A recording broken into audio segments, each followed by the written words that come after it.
திருச்சபைன்னு வீடு வீடு தெருவுக்கு தெரு பெருகி இருக்கு. எந்த திருச்சபை? சிஎஸ்ஐ காரர் ஆர்சியை பார்த்து கேவலமா பேசுறார், ஆர்சி காரரை பார்த்தா பெந்தேகோஸ்காரர் கேவலமா பேசுறார். ஆண்டவரை பார்க்கிற திருச்சபை எங்கே இருக்கிறது சொல்லுங்க பாப்போம். எங்கே இருக்கிறது? ஒட்டுமொத்தமாக ஒரு திருச்சபை சொல்லுங்க பாப்போம். கட்சிகள் தான் இந்தியாவில் பெருகிறது என்று பேசாதீர்கள். நாம் உடைந்தது மிக அதிகம், மிக அதிகம். வந்தவர்கள் மிக குறைவு. டானிஷ் மிஷன், அமெரிக்கன் மிஷன் 4-5 தான் இருந்தது. ஆளாளுக்கு உடைச்சு ஏரியாவை பிரிச்சுக்கிட்டு இருக்கமே, என்ன காரணம்? கிறிஸ்தவம் பேசுகிறோமா அல்லது உங்களுக்குள்ளே ஜாதிகள் இருக்கிறதா?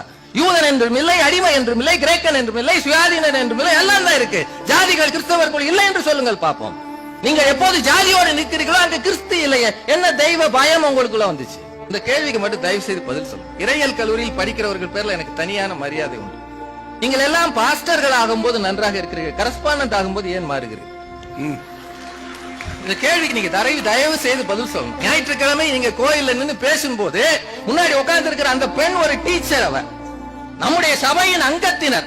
அன்னைக்கு பேசுகிற வார்த்தைகளில் ஆண்டவர் தெரிகிறார். ஆனால் சாயந்தரம் போய் 1 மாதம் எனக்கு மெட்டர்னிட்டி லீவ் வேணும்னா அவர் பேசுகிற பேச்சு, அவர் பேசினா பரவாயில்ல, ஒரு வீட்டம்மா பேசுது. ஐயா இப்ப பார்க்க முடியாது. ஐயாவை பார்க்கறதுக்கு தானே சபையில் அவர் இருக்கிறாரு. என்றைக்கு சபைகளோடு நிறுவனங்கள் சேர்ந்ததோ அன்றைக்கு சபைகள் கிறிஸ்தவத்தை மறந்தன. உண்மை அது. ஊழியம் செய்பவர் ஊழியம் மட்டும் செய்யணும். ஒரு செருப்பை கூட நீ எடுத்துட்டு போக கூடாது. ஒரு சின்ன ஒட்டி இருக்கிறத தட்டி விட்டுட்டு போகணும்னு ஆண்டவர் சொன்னார். என்ன செய்கிறோம் நாம்? அத்தனையும் ஆஸ்பத்திரியும் கெடுத்துட்டோம், அத்தனையும் கெடுத்துட்டோம். நீங்க என்னவா பேசுறீங்க? கிறிஸ்தவர்கள் சரியா இருக்கிறதுக்கு காரணம் அவங்க யாரு கூட சண்டை போடுறதுல. கிறிஸ்தவருக்கு எதிரி கிறிஸ்தவன் தான், வேற யாரும் வர வேண்டாம். எல்லாம் யோசிச்சு பாருங்க. தமிழ்நாடு முழுக்க இருக்கிற அத்தனை வழக்கு மன்றங்களுக்கு போங்கள். கிறிஸ்தவருக்கு எதிராக வழக்கு போட்டவர்கள் அந்நியர்கள் அல்ல, கிறிஸ்தவர்கள் மட்டுமே. லட்ச லட்சமாக செலவு பண்ணுகிறார்கள் அடியாட்களுக்கும் வக்கீல்களுக்கும். எங்கேயும் பிரச்சனை பண்ணுவதற்கு கிறிஸ்தவர்கள் போகக்கூடாது. நான் ஒரே ஒரு கேள்வி கேட்கிறேங்க. உன் தகப்பனையும் உன் தாயையும் கனம் பண்ணு, அப்போது உன் வாழ்நாள் நீடித்திருக்கும் என்று படித்த கிறிஸ்தவன் எதற்காக முதியோர் இல்லத்துக்கு அம்மாவை அனுப்பினான்? உன் வாழ்நாள் நீடித்திருக்கணும்னா நீ உன் தகப்பனையும் தாயையும் கனம் பண்ண. 10 கற்பனையில ஒண்ணியாது. 10 கட்டளைகள் மோசேக்கு ஆண்டவர் எழுதி கொடுத்தது.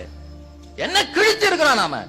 அன்னை தெரசா ஒரு உண்மை கிறிஸ்தவர், ஸ்டெயின்ஸ் மனைவி உண்மை கிறிஸ்தவர். அவர்கள் தான் இந்தியாவிலே கிறிஸ்தவர்களை அடையாளம் காட்டியவர்கள். அப்படி கிறிஸ்தவர்கள் எத்தனை பேர் காட்ட முடியும் சொல்லுங்க பாப்போம். அதனால் தான் இந்தியாவை சாதாரணமா நினைக்காதீங்க. மகாத்மா காந்திக்கு பிறகு அந்த பீரங்கி வண்டியை இந்தியா அன்னை தெரசாவுக்கு மட்டும் தான் கொடுத்தது, தெரியுமா? சாதாரண நாடு அல்லது. மகாத்மா காந்தியை ஏற்றி சென்ற அமரரான போது வந்த பீரங்கி வண்டி அன்னை தெரசாவுக்கு வழங்கப்பட்டது. காரணம் அவர் கிறிஸ்தவர் என்பதல்ல, அவர் ஒரு சரியான இந்தியர், மக்களை நேசிக்கிற ஒரு அருமையான கிறிஸ்தவர் என்பதால். தயவு செய்து புரிஞ்சுக்க. யோனாவுக்கு போக சொன்ன இடம் எது? நினிவே. போன இடம் எது? தர்ஷீஷுக்கு போற கப்பல் ஏறார்.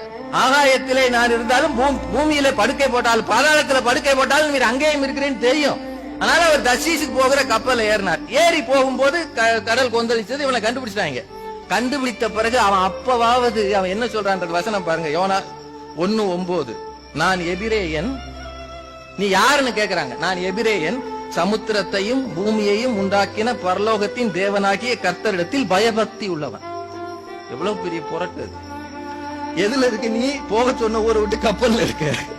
இப்படித்தான் பல கிறிஸ்தவர்கள் என்ன செய்தாலும் நான் தேவனிடத்தில் பயபக்தி உள்ளவன் என்று சொல்லிக் கொள்கிறார். ஒவ்வொருவருக்கும் உள்ளுக்குள்ளே இருப்பது மனசாட்சி. அதை கேட்டு பாருங்கள். நாம் கிறிஸ்தவர்களா, பெயர் கிறிஸ்தவர்களா, திருநாள் கிறிஸ்தவர்களா, உண்மையான கிறிஸ்துவை அறிவிப்பவர்களா என்று சொல்லி வாய்ப்புக்கு நன்றி கூறி நிறைவு செய்கிறேன். நன்றி.